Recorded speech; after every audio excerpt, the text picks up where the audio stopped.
warahmatullahi wabarakatuh. Alhamdulillahirabbil alamin.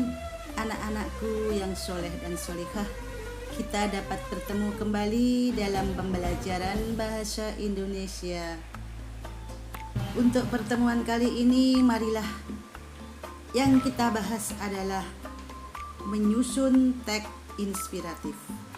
Sebelum pembelajaran kita mulai, marilah kita berdoa dulu, semoga mendapatkan perlindungan dari Allah Subhanahu wa Ta'ala dan mendapatkan ilmu yang bermanfaat. Berdoa mulai.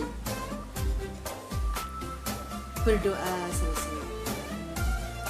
Anak-anakku yang saya sayangi, semoga kalian tetap semangat ya dalam mengikuti pembelajaran daring bahasa Indonesia. Pelajaran bahasa Indonesia kelas 9 tentang menyusun teks inspiratif. Untuk lebih jelasnya, marilah kita jelaskan satu persatu.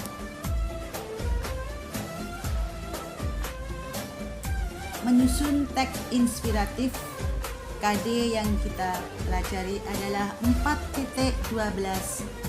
Mengungkapkan rasa simpati, empati, kepedulian, dan perasaan dalam bentuk cerita inspiratif dengan memperhatikan struktur cerita dan aspek kebahasaan. Tujuan pembelajaran yaitu menulis cerita inspiratif berdasarkan rancangan dengan memperhatikan struktur dan kebahasaan.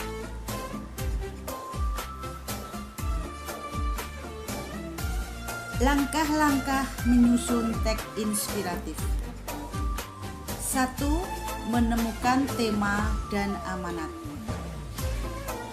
Di dalam cerita inspiratif itu, kalian membaca seluruhnya untuk bisa menyusun. Yang pertama, menemukan tema dan amanat. Kamu cari di situ temanya apa dalam cerita dan amanat, yaitu pesan yang disampaikan dalam cerita inspiratif itu. Yang kedua adalah membuat kerangka isi cerita. Setelah mengetahui amanatnya, kamu buat kerangkanya, garis-garis besar dalam isi cerita. Yang ketiga adalah membuat paragraf awal yang menarik. Paragraf awal tentunya menarik, kenapa? Supaya pembaca pertama kan membaca di dalam awal cerita. Nah, itu supaya menarik, supaya pembaca menarik di dalam membaca cerita itu. Kemudian ingin tahu, membaca paragraf berikutnya.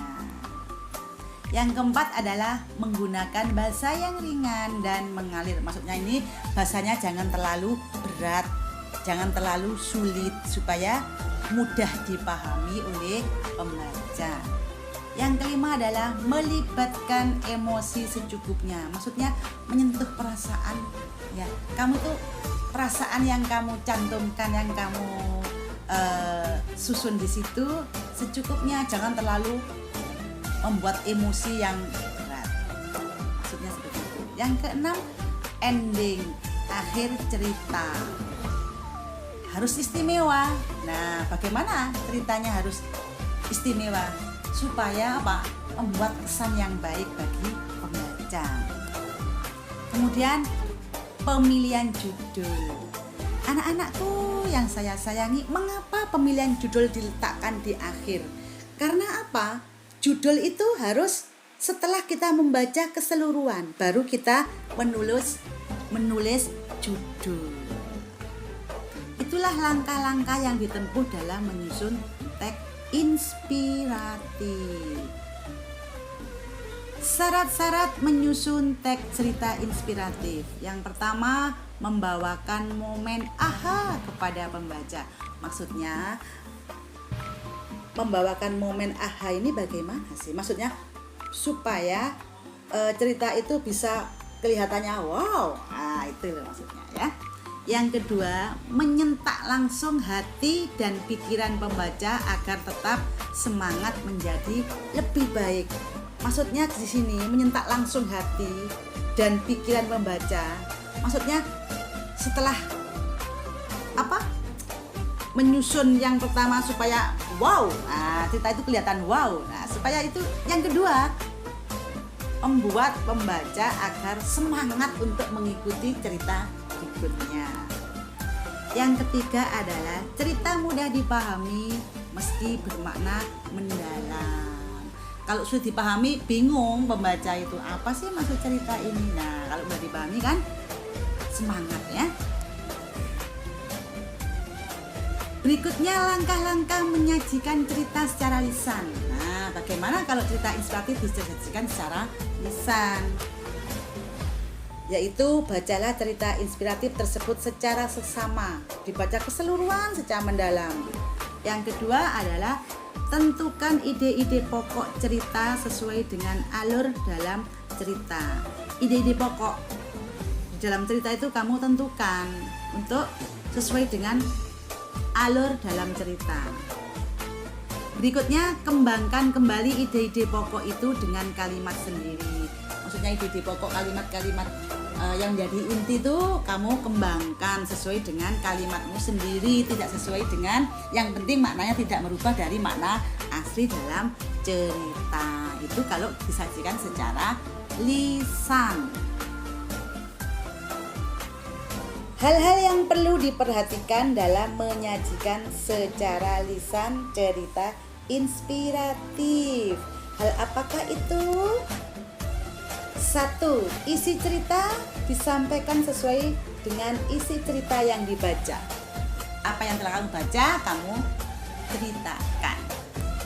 Yang kedua, kalimat yang digunakan adalah kalimat buatan sendiri, bukan kalimat cerita asli. Jadi kalimat itu kamu buat sendiri sesuai dengan apa yang kamu baca tadi, tidak sesuai dengan aslinya, tapi maknanya nggak boleh menyimpang dari makna aslinya. Yang ketiga, menggunakan struktur kalimat yang jelas dan mudah dimengerti. Maaf, di sini bukan dat tapi dan ya. Struktur kalimatnya itu jelas, mudah dimengerti.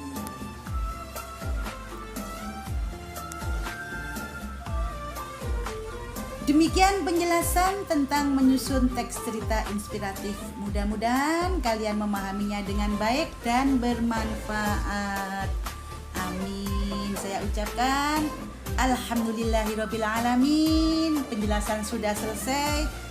Terima kasih. Assalamualaikum warahmatullahi wabarakatuh.